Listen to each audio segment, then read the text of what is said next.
একটা hair cut কিভাবে একটা ফেসকে চেঞ্জ করে দেয়, সেটা তোমরা এই ভিডিওটা দেখলেই বুঝতে পারবে।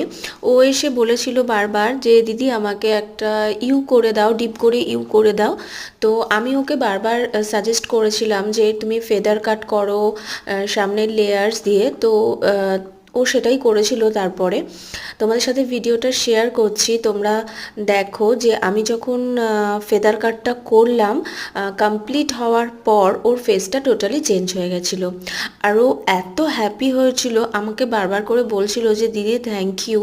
আর পরে ফেসবুক, ইনস্টা সব জায়গায় আমার ফটো আর ওর ফটো একসাথে শেয়ার করেছিল। তোমরা দেখো, এই ভিডিওটার মাধ্যমে আমি তোমাদের সাথে শেয়ার করলাম কতটা চেঞ্জ হয়ে গেল ওর ফেসটা। তো তোমরা যদি তোমাদের এই ভিডিওটা ভালো লেগে তাহলে অবশ্যই লাইক করো আর সাবস্ক্রাইব করো। Thank you.